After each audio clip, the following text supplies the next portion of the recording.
Сәлеметсіздер ме, құрметті әріптестер? Бүгін біз қазақтың ұлы ағартушысы Ыбырай Алтынсариннің әңгімелерінің оқушыларды тәрбиелеудегі маңызы туралы сөз қозғаймыз. Қазақтың ұлы ағартушысы, қазақ даласында алғаш мектеп ашқан, бала тәрбиесіне ерекше мән берген ұлағатты ұстаз Ыбырай Алтынсариннің әрбір әңгімесі белгілі бір тәрбиелік мақсатпен жазылған.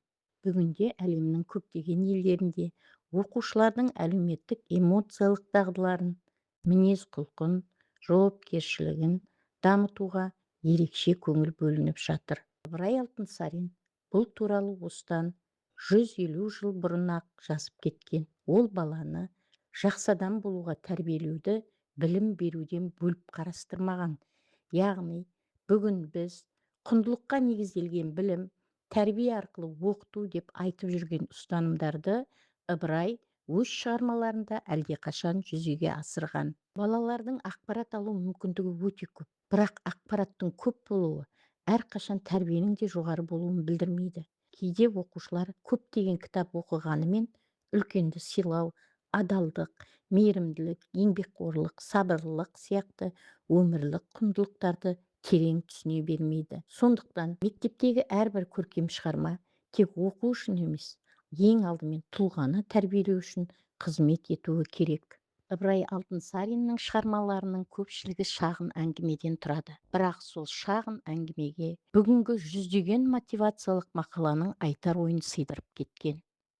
Осы тұрғыдан алғанда, Ыбырай Алтынсариннің әңгімелері бүгінде өзінің маңызын жоғалтқан жоқ. Өйткені ол балаларға құрғақ ақыл айтпайды. Керісінше, әрбір оқиға арқылы өмірлік сабақ береді. Шығармалардың тілі қарапайым, түсінікті әрі көркем. Бастауыш сынып оқушысына оқуға жеңіл, мазмұны есте тез сақталады және сабақта талқылауға өте қолайлы. Бір кезде Ыбырай Алтынсарин қазақ даласына мектеп салды. Бүгін біз мектеп салмағанмен, әр сабақта бір баланың жүрегіне адалдықтың, еңбектің, мейірімнің, әділдіктің дәнін себуге мүмкіндік беріп отырмыз. Сол дәннің көктеуіне Ыбырайдың әңгімелері әлі де қызмет етіп келеді. Заман қанша өзгерсе де, технология қаншалықты дамыса да, адамның бойындағы ең асыл қасиеттер өзгермейді. Сондықтан Ыбырай Алтынсариннің әңгімелері жай ғана әдеби шығарма емес, бүгінгі ұрпақтың адам болып қалыптасуына бағыт беретін тәрбиелік мектеп. Ыбырай Алтынсариннің әңгімелері жас ұрпақтың бойына асыл қасиеттерді сіңіртетін мәңгілік мұра. Егер сіз оқушылардың бойына ұлттық құндылықтарды көркем шығарма арқылы сіңіргіңіз келсе, осы арнадағы Ыбырай Алтынсариннің әңгімелеріне арналған бейне сабақтарды сабақтарыңызда еркін пайдаланыңыздар.